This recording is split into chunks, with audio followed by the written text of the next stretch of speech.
Okay, Zels, we've missed you. We've missed rugby. God, it was depressing last weekend. No proper rugby. I know there was a couple of games, second-tier nations, as they call them, Japan against Samoa, New Zealand D. But, wow, it's good to have rugby back. You guys brought out another fantastic magazine. Lukanya, if I look at last month's, Mani Lebok and Andre Pollard. Jeez, Polly, get better. We need you at the World Cup, mate. First of all, tell me about your touch last night at Hammy's. Oh, fantastic, I hear you got mate. coat Hannah. No, mate. Good bunch of blokes, play some great footy. You told me The best of the best. Coat Hannah, you. Good time. He was on your team. Yeah, I ran past the guy. I got smashed in the mouth. So if I don't pronounce my S's, no, but it was all good. Great stuff. For you, those of you who don't know, Zels is a big touch man. I'm talking about touch rugby, by the way. And if you want to see him, you'll find him there once a week at Hammy's. Oh, mate. Potentially on a Saturday morning early. Get down there early. Show them your muscles quickly. Oh, mate, come on now. Show them your... Let's talk about the people here for the Show them your Springboks. Let's biceps. go. Come on, mate. Let's go, mate. Who they playing this week? Where's your enthusiasm again? I'm very enthusiastic. Just I'm before we enthusiastic to talk about the rugby. Come on, show us your bicep. Come on. We Put had it to- on. Imad had to. Imad, Let's you're go. going to see his beautiful face soon. The man who does everything, puts it all together for us. He had to take The secret He had ingredient. to take Zels' sleeve and drop it down a bit. You maybe put the sleeves on. Eh? When- Argentina, Los Pumas. Los Pumas. Against the Springboks. What do you make of that Springbok team? I just want to say, Rassie, thank you. I asked you to pick a loose trio of Eskom, Dwayne, and Peter Stephen. You've done that. So, dankie chom. Ek waardeer dit baie. Yes, I think that's exactly the back row that you requested. I did request, and politely Jacques and Rassie have given it to I me. think Rusty just understands you have a very good feel for where the Boks are at. If they want to win the World Cup, they should watch this show, take a few tips from you. Well, they give me a few tips, and we know the mechanics that they play. They put a good side out here to hammer the Pumas, get a bit more positivity back after that very disappointing opening 20 against the All Blacks at Mount Yes. Smart, where they were Yes. smart, they were a bit cold. Well, looking at the side, is it the side that you thought they would pick? I had no idea what they were going to do, to be honest, and if that's been the objective, then they've achieved it, because it's been kind of difficult to track what they're trying to achieve with the team. The side they've selected, there are some great selections and they're exciting selections. It's going to be interesting to see how a quite inexperienced halfback pairing of Grant Williams and Mani Lebok go together. But the upside is explosive athlete, playmaker. It's a great combination. But if you look, they've picked Dwayne at 8 to captain. Is he captain the side? He's captain this Captain week. the side, and they've got Damien at 12. So you've got Experience around them. the most experienced 12 in the country, eligible to play for South Africa, who's been picked, and you've got the vastly experienced World Cup Grizzly veteran Dwayne Vermeulen, who is showing that he's not to be written off. He's been the standout player for me. Agreed. Against Australia, when he came off the bench in Auckland, I thought he was fantastic and really looks rejuvenated, and he was very good for Ulster in the United Rugby Championships.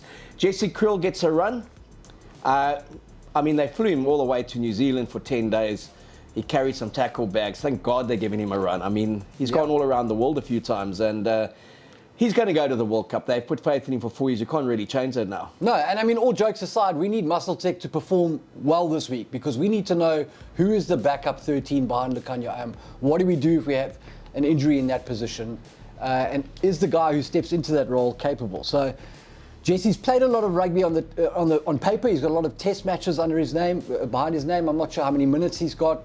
And especially recently, we need Jesse to play. We need Jesse to play well this weekend. Do we read any significance into Curtly Orance's selection 11 over Mapimpi? Yeah, I think it's possible he's overtaken Makazole. You know, his strike rate is ridiculous. He's in red hot form. He's looking for work. He's creating tries out of nothing.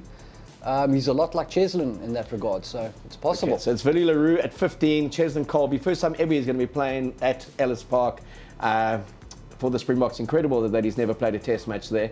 And then Curtly Orance on the left wing. You're not a fan of that back three. A couple of weeks ago you said you'd never pick them. Yeah, no, I'm not saying I would never pick them. I just think that they are very strong in certain areas, but then they have vulnerabilities in others that I don't think there's a lot of balance there, is what I'm saying. And So you'd never pick them, but they're now being picked. What are their vulnerabilities? so I think if you, maybe not so much against Argentina because they've got their own little backs that they like to play, but I think one question that we would like to see answered by the Springboks this weekend is how they cope with the high ball. And I'm not bringing any doubt over these guys' ability to catch a ball in the air, but I think that there are more physical options, such as Kane and Moody and obviously Makazole, who would be more physical under a high ball contest. So whether these guys are the right combination to answer that question, I don't know. I'm pretty sure Michael Cheika would have watched how the Boks played and think that the backfield is a good place to target us with isolation kicks. And I'm interested to see how physically diminutive back three copes with that. If you look at Vili having started all 3 test matches in the Rugby Championship, Yes. do you then see them rotating when they play Argentina in the warm-up, obviously Wales? There's talk that they're going to play their best side against the All Blacks at Twickenham before they go into the World Cup. So that would effectively give the fringe players 2 more test matches to kind of show what they're worth. Who slots in if Vili goes down? Is it Damian Willemse that goes to 15, or is it Kirkley Arendse, potentially even Kane and Moody? Or Cheslin Colby. Where's your thinking? Yeah, so for me, you have to go on experience. I think Cheslin is a guy who has been playing in that position at a high level in France. He's got the most experience, I think, of the other options. And he's the guy who'd probably cast the most fear into opponents' hearts in terms of in the kicking game. I think where Cheslin doesn't get enough credit is he's got a great tactical kicking game himself. He's a guy who played 10 at high school, and he can definitely find space. He's got a very good kicking game. So I would like to see Cheslin at fullback to get more of a feel for him. And this is something that I think we should have done in the lead up to the World Cup more often. Long term, I think Kane and Moody is potentially an answer there. And then Kirkley, with his form, is obviously a guy you can look at right now, because every time he touches the ball, it's 5 points. Do you think that that Cheslin Colby, if Vili goes down, would be the one they'd lean to, or would they look to bring Damian Willemse in at 15 where he's played? Personally, I don't believe Damian Willemse is as effective at 15 as he is at 12, and then to a lesser degree at 10. I think his long-term position, or the best position where I've seen him at the Stormers, is definitely at 12 next to Manie Lebok. He's constantly involved in the game. He has to make those split-second decisions. I always find with a player of his talent, when he's got too much time at 15, I think maybe he drifts out of the game mentally, or he wants to try to get into the game because he's not always involved. And we never see the best of Damian Willemse at 15. I really like him closer to the scrum, at 12 more than 10, but he will definitely be in that mix. If he doesn't start, he'll be in the 23. Looking at the halfback pairing, great to see them giving Manie Lebok the run at home, and Grant Williams, huge impact off the bench. He's got a wonderful game, but we spoke about it after the All Blacks. My only concern about him is that he becomes a one-trick pony. He snipes so well, but very good defenders will let him go. Let him make those 5 meters, isolate him from the chasing pack, and work the turnover.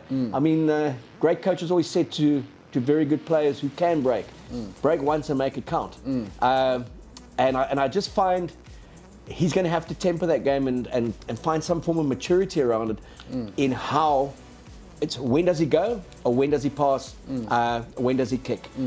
He's got such incredible athleticism, capable of playing on the wing and at scrum half, but I'm pleased they've given him a run. No, I agree with all your sentiments all the way back to Damian Willemse and him playing at 12 or 10. Grant Williams, absolutely. I think opposing teams would be taking a huge gamble to let that guy run into space with the idea to isolate him, because he is rapid and he can really burn you with speed, but point taken. I think Grant Williams' speed to the breakdown and from the breakdown and in support play is also going to be valuable in kick receipt, kick return. I think he's going to have some value to add there. So I'm very keen to see how he goes. It all comes down to how well he kicks and can he execute the box kicking game to the same level of efficiency as Faf. A good performance here, does that get him to the World Cup? I think he's already on the home straight to the World Cup, to be honest. So three scrum halves go. Yeah, I think who are your three? I think you have to look at Grant Williams. Obviously, Faf is the number one. And for me, if I have to choose between Kobus Reinach and Jaden Hendrickse, assuming Jaden gets back to full speed, I would go with Jaden. His kicking game is superb. But don't you think they'll go with Kobus? Because he went to the last World Cup, he plays all his domestic rugby in France. That battle is quite interesting. Very. Which third scrum half goes. Very. But the inside running this weekend, obviously, for Jaden Hendrickse, and our condolences also to the Hendrickse family with the loss of their dad. So a hugely heartfelt social media posts from brother to brother about dad. And also, while we're talking test match rugby, but for me, the Sharks, you got it right, guys. For once, you got it right. Huge. Taking Jordan Hendricks back to his home city. That's a great signing at 10. Great signing. I've been knocking you guys for the best part of 2 seasons, Ed, Marco Mazzotti, for not having a quality 10. I think this guy is really good. I know the boys who picked the national team, he's not considered in their top 5. We've been telling Dobber for years, 2 years, get him back to Cape, get him to Cape Town. Get him to Cape Town, get him to the Stormers mix, but a really, really good acquisition. I think his reggae will go from strength to strength there. Yes, I hope he doesn't end up at fullback in Durban. I think they'll know that they can play him at 10, and Kerwin Bosch to fullback. Correct. All Great right. move. Talking about fullbacks in Durban, the guy who's really fallen off the radar, Fussy, yeah? Sure. No one talks about him at the moment. Oh, what a player. What a player. What do you think? What happened there? I've heard all sorts of stories about that. I don't know. I think the Oak is an incredible talent. I think he needs to probably be mentored a little bit. I think he needs to get out of Durban. I mean, that's not a bad call. Down to Cape Town. Kimberley, mate. Griquas. Huh? Cape Town's not a bad call at all. Although, the lights are pretty bright here too. The lights are bright here, but I would like to see him on the win. I mean, I think a guy like Dobber will just get the best out of him. Imagine him and Achieva hanging out together. Be great. Glorious. Huh? Dobber, if you are watching, somewhere in the world where you are, Fussy, think about him. I know he's signed for the Sharks, but a contract can also be meaningless in the modern era. True. Frans van Haber, definitely the number 1 in South Africa. They just go to him. He's the go-to guy all the time. Boys, I honoured him. And unfortunately, they honoured him on the day that they took a home defeat. First time in 10 years they've lost to Boland Lampo. So great win there for the boys from the farm, to go to Boys High and to win as well. But France, just the value that guy has brought to South Africa, he should be the highest paid player in South Africa. And it's so comforting to see they finally found Trevor Nyakani. He's in the match 23. We thought he was missing in action. No one knew where he was. We didn't. They obviously had him in the gym, rehabbing him, getting him strong and getting him ready. Oh, that guy's got so much talent. I just want to see him play 60 minutes. I think he wants to know, where does he play? Is he loose-head? Is he tight-head? When does he start? I mean, we know what we've got in Kitsy. We know what we've got in Malhabs. At some point, we've got to make a decision to start some of these other guys and see what they've got. And can they go for 45, 50 minutes in the starting lineup? But whatever. These guys have got a plan. We know they've got a plan. This is a good 15 that's starting. Marvin Orr is in with Eben Ergia coming off the bench again. Vincent Koch, American dad / Captain Fantastic. He's there. You know what I'm surprised about? I would have started Franco Mostert at 5 this week. Thanks for that, Zels. You got coat-handed. Are you sure you're not concussed? Where are we? Hey? You got coat-handed. Franco Mostert at 5. How's your mum? How's your mum doing? How's Mac Phelps doing? How's that daughter of yours in the pool? No, Franco Mostert. He's the guy who started at 5 against France in the end of your tour last year. Show us your muscles. I would have given him a go. Give him a run, mate. All right, Franco Mostert. There you got it. From your number 1 cheerleader.